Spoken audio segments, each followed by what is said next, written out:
What's going on, everybody? So, today is kind of an unboxing, but at the same time it's not, because I've already unboxed it. So let me get the car unlocked here, and let me show you what I got sitting right here in the back fucking seat. So, got a good part there. And we have another heavy-ass part. Ooh, it's really hard to grab one-handed.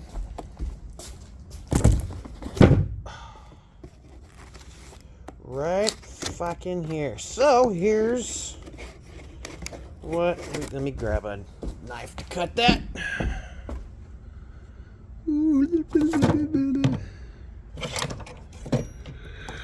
Ooh, yeah, sawzall blade will work. Close this.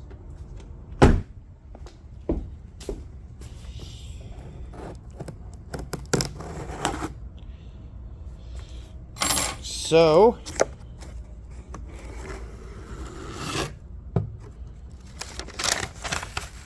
new pressure plate.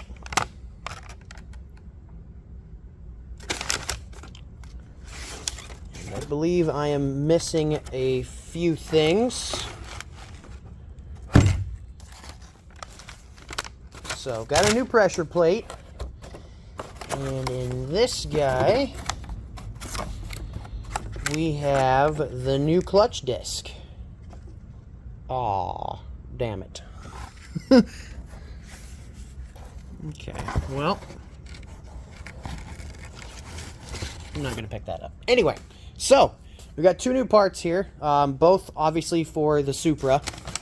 And this guy, I thought I should have some bearings in here. So those are probably still in the box at home. So when I get home tonight from work here, I am going to see about finding those, and if not, I gotta call Drift Motion and say, hey yo, you forgot a few things, can I get them please? So that is that for now. Starting to do a little work on the Supra, and just got the exhaust removed. You can see the downpipe sticking up right there. Here's the straight pipe part that I fabricated. Of course, it's a bit rusty, but for stainless, and several years old. I think I did this in 2021.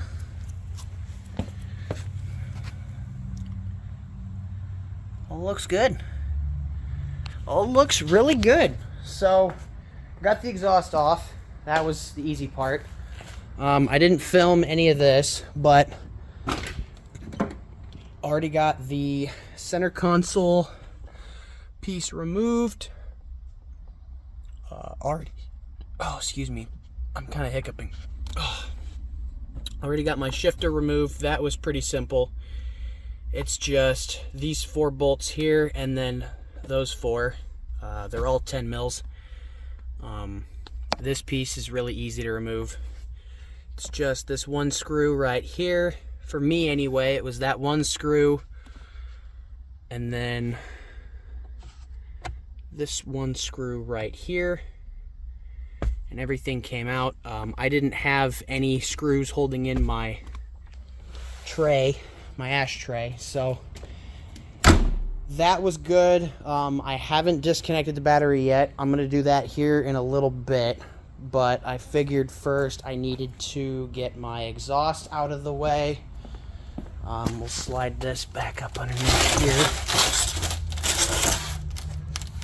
I'm thinking start working on some drive shaft shit, because I still have the 2-piece and I really want to get rid of it for a 1-piece. So that's probably going to be next on the chopping block. Obviously not going to happen this time, but it is something I would like to get removed. So let me keep working on getting this fucking drive shaft out of here, and I'll catch up with you guys here in a little bit. Okay, so quick update.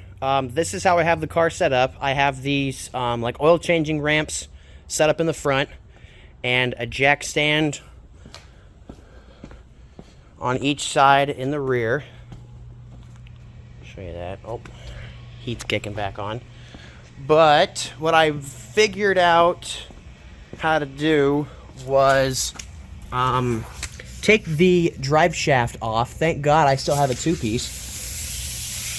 Because, well, no, I guess I could completely remove, but I don't think you have to remove the drive shaft entirely if you don't want to. If you're like me and these bolts are borderline getting stripped, or were stripped from a previous owner, you don't, as long as you have the two-piece, you don't absolutely have to take the drive shaft all the way off. So that is probably how I'm going to leave it. I'm actually going to throw those bolts back up here into the drive shaft, and you probably can't see this well at all. Let me see if I can turn my... Nope. Okay. Let's see. Hold on. Oh, there we go. Cool. So there is that. I still have one bolt in it. Let me see if I can get it good. There it is. So I still have that one bolt in there, because I thought my shit would be rusted, and turns out it actually wasn't. The drive shaft itself was just holding itself up in there. So what I think I might do is throw those bolts back in, just so I'm not, you know, putting extra tension on there that I absolutely need to. Let me get flipped around here. There's the butt end of the R154, and I still have a lot of shit to take off, apparently. Like, I think that's the speed sensor right there. I'm pretty sure I can just leave this. How we looking? Carboned. Nice. Oh well. You know, it's fine. So, I still have a lot to try to take off of here. I still got to drain the fluid that's in here. I haven't gotten any new stuff yet. Obviously, you got to take this shit off. I got to open... I don't think I have to open these up, but I might just to see what the clutch kind of looks like. Take the slave off. I think that's really about it. I've already got the shit disconnected from inside the car, the shifter. So that should be fine. I think that's, I'll have to double check, but I think that's the fill hole. So I still have to get some gear oil, but we're making progress here. It's snowy as fuck here at work today, so I'm just kind of doing my own thing because there's not been anybody that's come in today. So taking the time while I've got it to get as much done on this as possible. Ideally, I'd like to get the whole thing dropped today, and then Monday be able to come in, throw everything back together, and call her a done deal. So we're gonna keep moving on this. I gotta figure out a way to support the transmission while I lower it down. I also think I need to order some motor mounts. If I can hold my phone straight. Fuck it. I'll look at those here in a bit, but I am gonna try to get a look at the motor mounts and see how those look. If they need to be replaced, then I'll be doing that along with all of this as well. Not looking forward to it, but hey, shit's got to get done, and no shops will work on this car, so might as well further my knowledge and just do it on my own, and hopefully create an educational video for you guys, a very detailed one about how to do this for those that are maybe just beginners. I know there are some videos on it already, but they tend to skip around, and I know a lot of my videos kind of do the same thing, so I'm trying to get better at being more detail oriented, especially when it comes to doing shit like this. So I'm gonna drain the trans fluid real quick, the gear oil out of it, and I'll catch up back with you guys here in just a second. Alright, so you're not gonna be able to see nothing, but let me do this. Let me get you turned on. Okay, so here's an update. I successfully pulled out the shift fork, and oh my god, was that sucker a bitch. Complete bitch. Complete bitch. So yeah, that's okay. Let me get myself out from underneath this car. Okay. Whew. So I went ahead and picked up some more tools. I brought this from home, so hopefully I can get you guys some better angles. As always, the torque wrench and the clutch parts that you have already seen. I went ahead and picked a pair of these up. It's one of the videos I watched. You're gonna need it for replacing this bearing.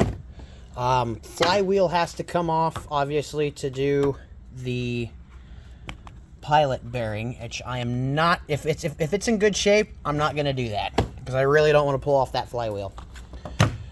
I also picked up a set of swivels. I don't personally have a set yet, so this is just a dummy set, I guess you could say. I'm not gonna get upset if I break these.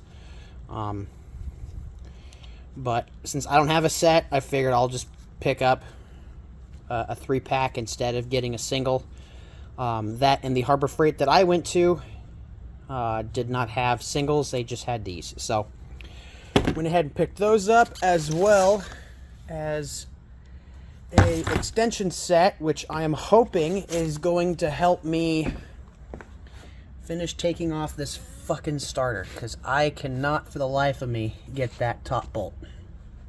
There was a video I was watching of a guy take it off, but he had his whole intake off as he was doing some engine work, and had his whole entire intake, both pieces of the intake pulled off. So that's going to be interesting.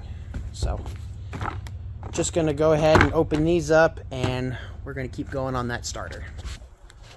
Okay, so after wrestling horrifically with this car, trying to get the fucking starter bolts out, wherever the fuck those are.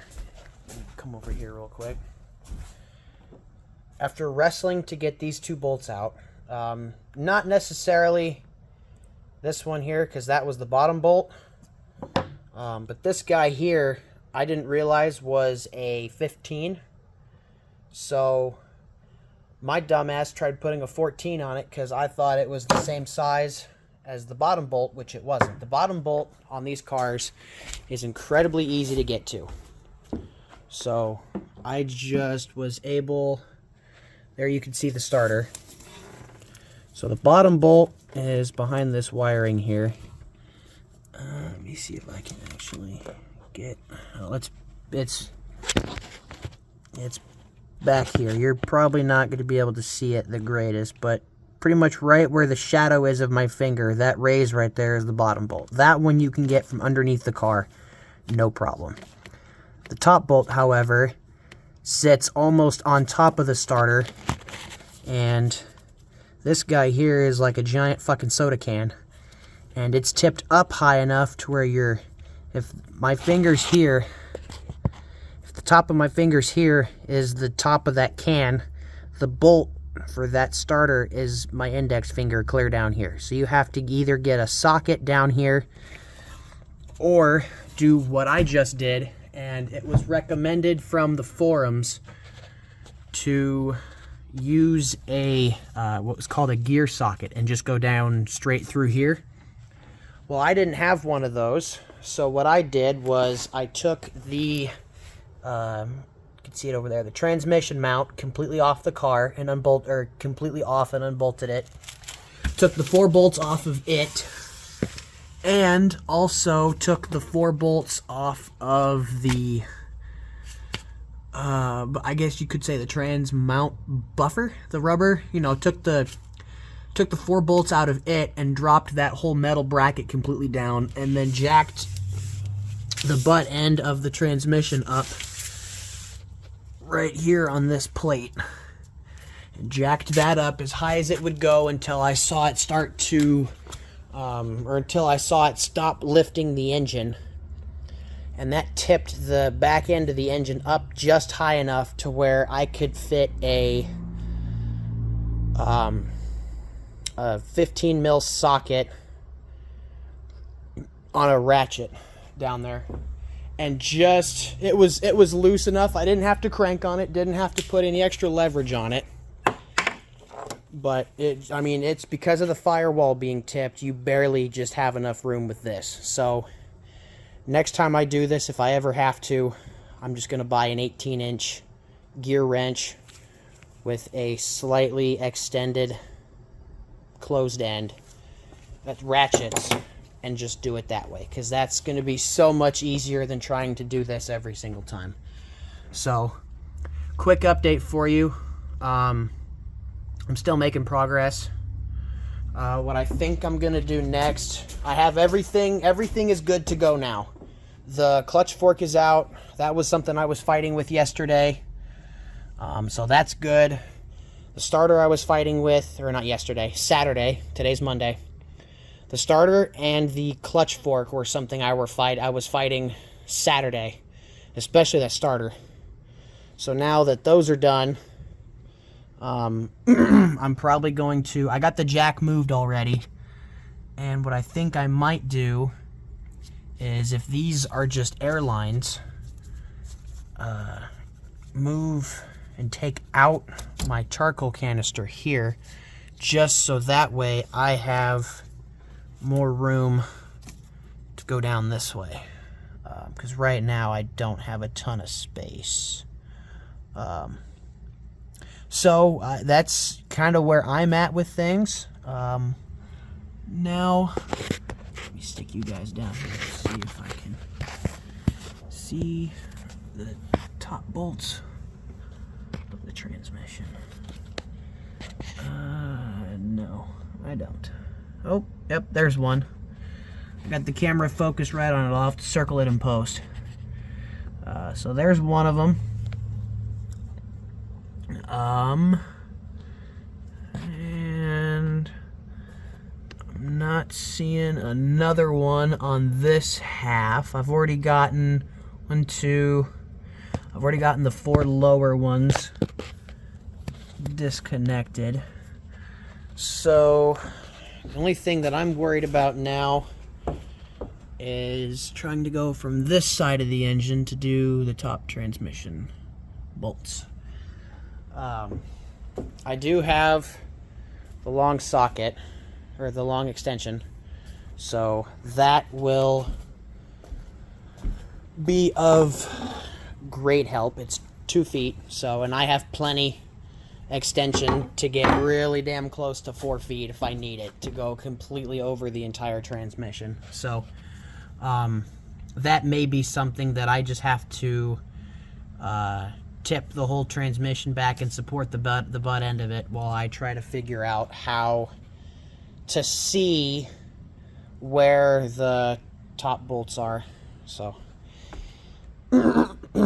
that's kind of where we're at with this. I have the transmission fluid in here. I haven't gotten a call yet. O'Reilly's was going to call me. I did put an order in for 4 quarts of MT90. That's what's been recommended to put in these transmissions when doing a clutch job, or you're just needing to put some fresh fluids in. And I also got 2 quarts of Gear 7590 Valvoline squeeze.